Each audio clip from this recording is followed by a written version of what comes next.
Hi, I'm Norm Abram. Welcome to the new Yankee Workshop. During a visit to Nantucket last summer, I spied a very interesting piece of furniture. Now, it was in one of the great old houses, and it wasn't exactly a linen press, and it wasn't exactly a cupboard. It was a little of each, so I've called it a press cupboard.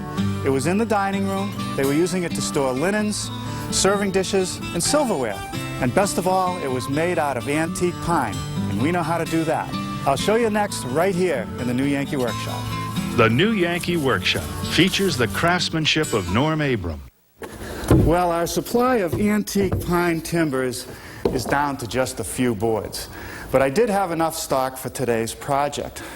I've already reconditioned some of the pieces. Here are the boards that I'm going to use for the back. Here's a couple boards that I glued together to make one of the sides. The other side will actually be a single width board. Here are 3 glue-ups for the shelves. These pieces will be cut into the rails and stiles for the door, and these pieces will make the panels for our door.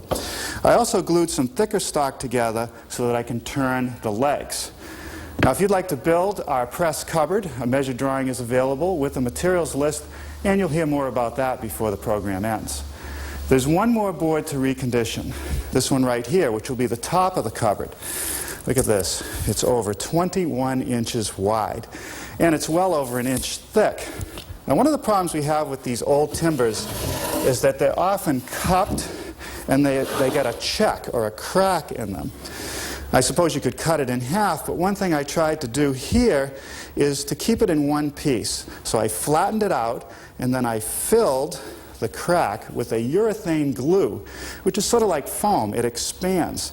And now the board is nice and flat, and it's securely held together.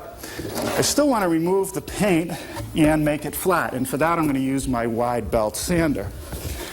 Now, the sander has been set up with the coarsest grit paper I have, which is 36 grit. And I've set the height to just take a little bit off. I don't want to take off too much in a pass. But before we use any power tools, let's take a moment to talk about shop safety. Be sure to read, understand, and follow all the safety rules that come with your power tools. Knowing how to use your power tools properly will greatly reduce the risk of personal injury. And remember this, there is no more important safety rule than to wear these safety glasses.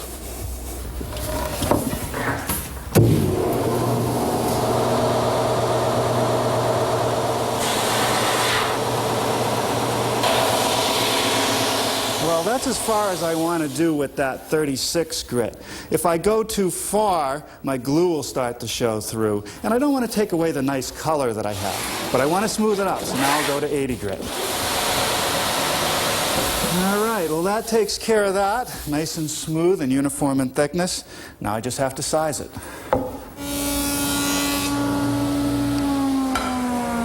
The first step in sizing any panel is to get one edge straight and square, and that's what I just did at the joiner. The next step is to place that edge against the rip fence and rip the panel about 1/16 of an inch wider than what I need. Now, one more pass over the joiner will clean up that Carcass edge. The next step is to square it up and cut it to length. So first I turn to my panel cutter, just a big piece of plywood with a runner on the bottom and a fence across the front. Rides in the miter slot of the saw. Simply set the piece against the fence and trim off one end. Now, with that end square and with the fence set to the right length, slide the squared end against the fence and run it through for length.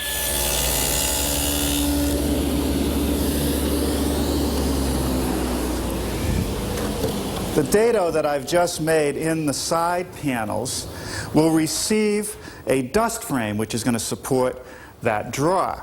Now, the next dado will be down here at the bottom, and that'll have the fixed shelf in it. All I have to do is readjust my fence.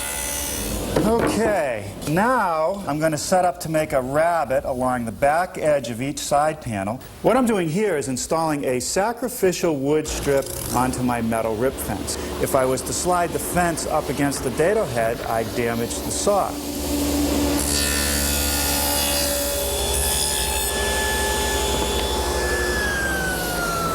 Here I'm forming some grooves in some pieces of plywood for that dust frame we mentioned earlier. Now the groove serves two purposes. It'll receive a piece of plywood to keep things from falling from the drawer bottom into the cabinet, and then I'll form tenons on these rails which will connect the pieces together, and they fit into that groove. Now to make sure that the piece stays tightly up against the fence, I've taken the precaution of installing this featherboard. Another important tip is that when I run it through, even though the blade is almost perfectly centered, I flip it around and make another pass, and that guarantees that it'll be centered.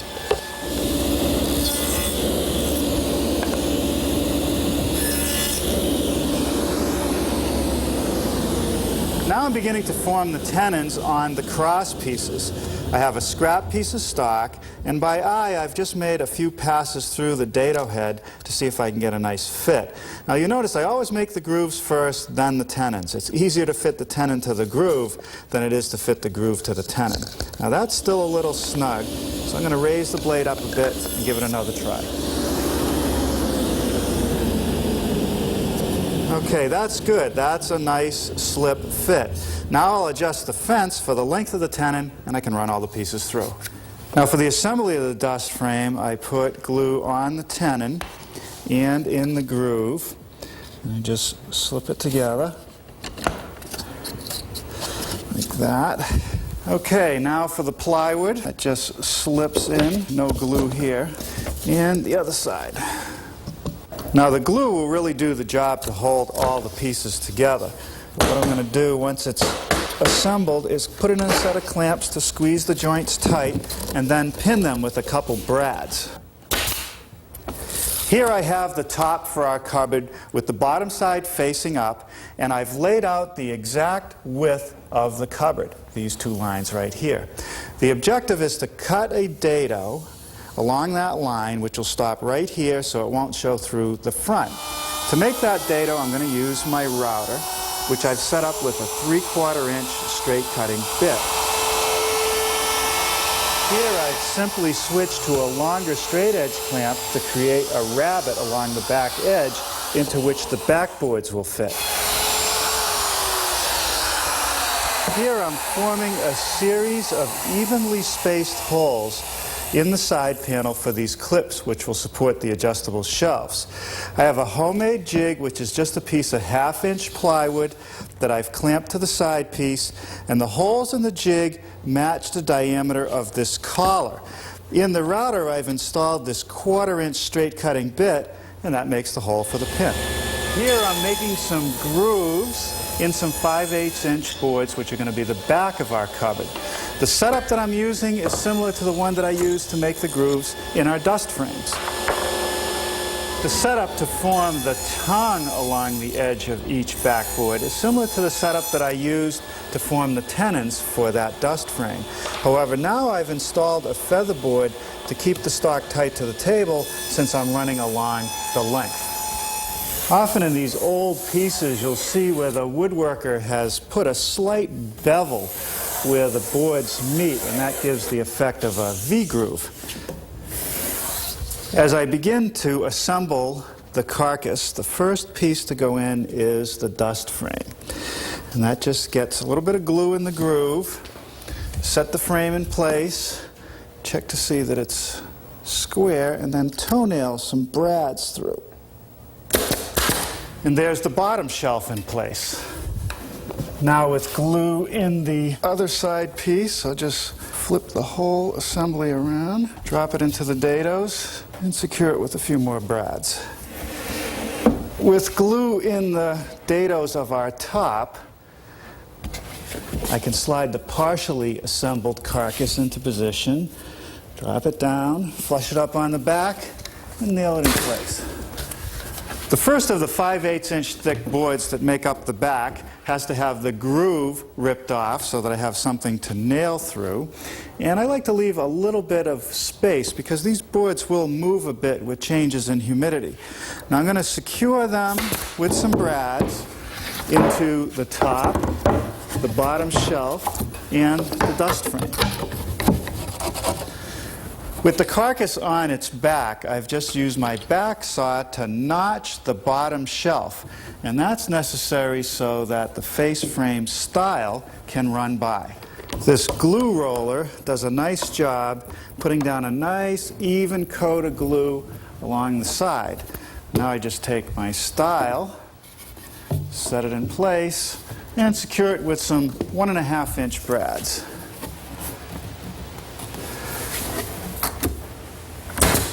Now this narrow strip of pine is a rail, and it covers the edge grain of the dust frame. When I saw this piece in Nantucket, it sits up on legs. Now the back legs are not seen, so they're just simple square stock. But I need a notch so that it'll wrap around the side. To make that notch, I'm just going to use my table saw. I've set the height at the right place, and I've set the fence for the other edge of the notch. I'll start on the end and nibble away until I hit the fence. Now a good coat of glue on all the places that it meets the cabinet. Set it in place and drive a couple brads through that bottom shelf. The front legs are a little different. They're a turning that I'll make at the lathe later. But I need this spacer block to bring it down flush to the face frame and the side, and I need to make a notch to fit around the stile. So I'll make that notch over at my bandsaw. Okay, that's going to be fine.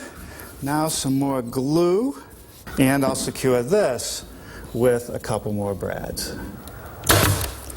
Okay, well that does it for today. Now tomorrow we'll take this blank and turn a couple feet for the front, and then we'll make some doors and a drawer. Well, good morning.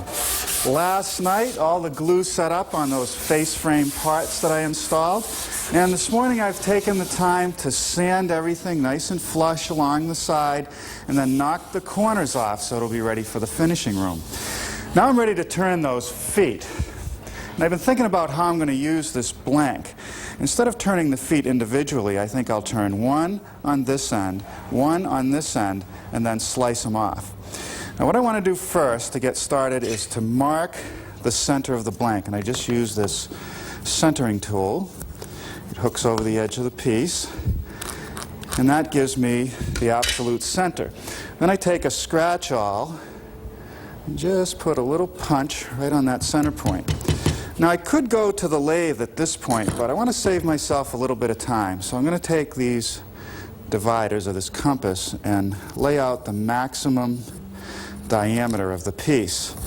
Then I want to knock these corners off with the table saw so that they'll save time at the lathe. I'm going to turn the feet at my variable speed lathe. And the first step is to take this drive center out, and it actually has a point in the center and 4 spurs. I set the point on the center hole and just drive it in with a mallet. And that's actually what's going to spin the piece of wood. Then I slide it back into the lathe, slide the cup center over so that it's about 1/8 of an inch away, lock it in place, and then turn the cup center into the piece and set it. All right, now that's good. The next thing is to test to see if it's balanced. So I'm just going to turn the lathe on, and that's pretty good. Okay, now I can slide the tool rest over, and I want that to be about 1/8 of an inch away from the piece and parallel, and I'll just lock that in place. Now I'm ready to start some turning. First thing I want to do is put on my full face mask, because I'll tell you, if a piece of this wood comes flying off the lathe, you want to have this on. The first tool that I'm going to use is this gouge, and all I'm going to do is ride it along the tool rest and make the piece round. That's pretty good. Now I can do some layout. I made a sketch of the original foot with some measurements, and now I want to transfer some of these measurements over to the blank. The overall height is 3.5 inches. Then there's about 1/4 of an inch of flat area, and then 1.5 inches ball, which would go right about here. And right in the center, there's a little bit of a ridge, so we put a couple marks right here. Now, if I turn the lathe on, I can make those marks go all the way around.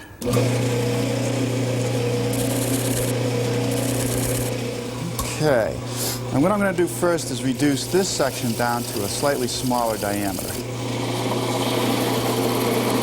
Now I'm going to take this parting tool, and what I'm going to do with this is make the diameter at the very bottom of the foot the exact measurement that I want. Okay, now I'm going to do the same thing on the other side of what will become the ball.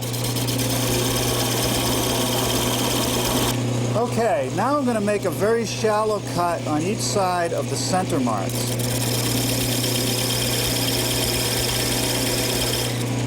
Okay, now I'm going to switch to a small gouge and just form the ball. Just set it on the tool rest, bring it to the piece, and then round it over.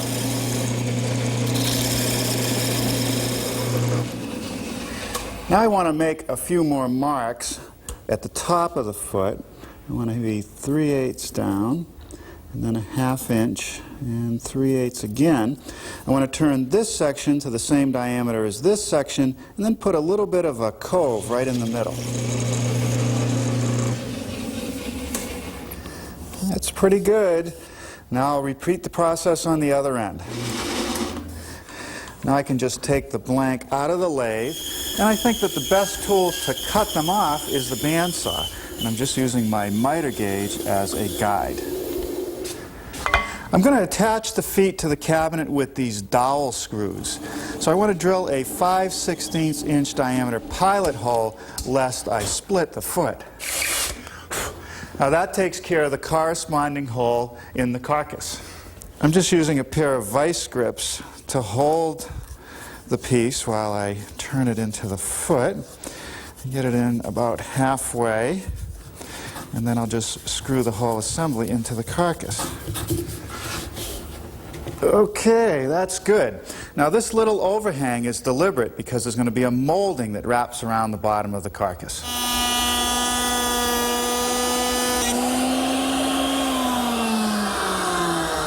I've spent the last few minutes setting up my router table to make our doors. And this is a sample of the edge of the door. This groove will receive the panels and the tenons from the rails. And this is just a nice bead detail.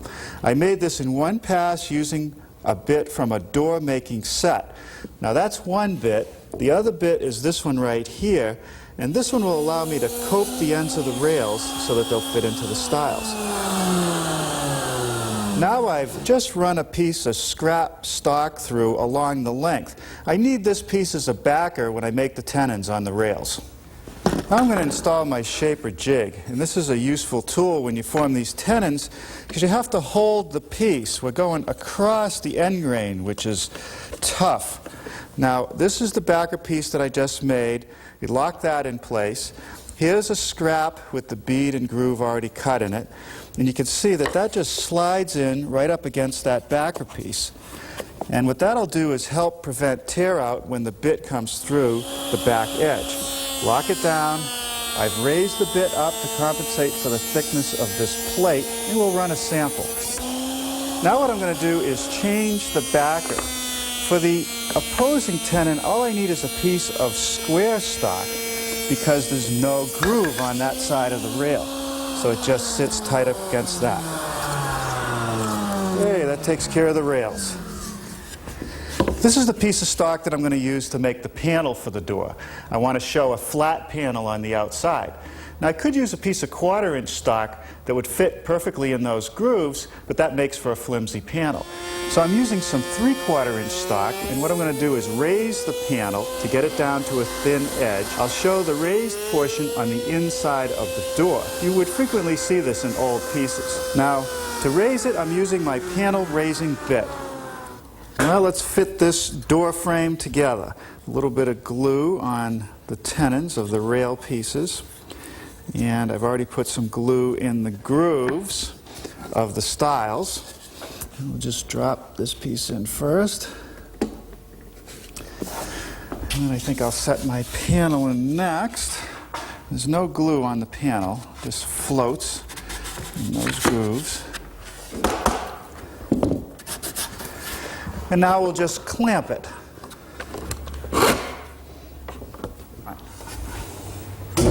Here are the pieces that I need for my drawer for the cupboard. I've just made a 1/4 inch wide groove that will receive the plywood bottom. I need that groove in the sides and in the front. Now that 1/2 inch wide dado, the back edge of the side piece, receives the back of my draw. The sides of my draw is joined to the front with dovetail joinery, and that's what I'm doing here. This is my dovetailing jig. It has adjustable fingers that give me any dovetail layout as well as any height of draw. This first step is to cut the pins in the side pieces. All I do is use the router, which has a collar and a dovetailing bit, and simply follow the fingers on the jig. I've made a couple adjustments to my jig and installed the draw front in the top of it, and now I'm ready to cut the pins. Now, as I've told you before, the thing that makes this joint so strong is the shape of the joint and all the glue surfaces. I could use plywood to build these draw sides, but I really like using this antique pine. It makes the piece look more authentic. With the bottom slid in place, just run a row of brads right along the back edge. There are a couple pieces of 3/4 by 3/4 stock that will guide the side of the draw so that it'll go straight in the opening. Okay, now let's see if this drawer is going to fit. That's good. Now we'll make the molding for the bottom. I'm going to make the molding using 2 router bits. The first one is a rabbiting bit. Now I've switched to a cove bit. Let me show you what that'll do. It'll take 2 passes to give me the result I want. Now a little hand work to sweeten it up here and there.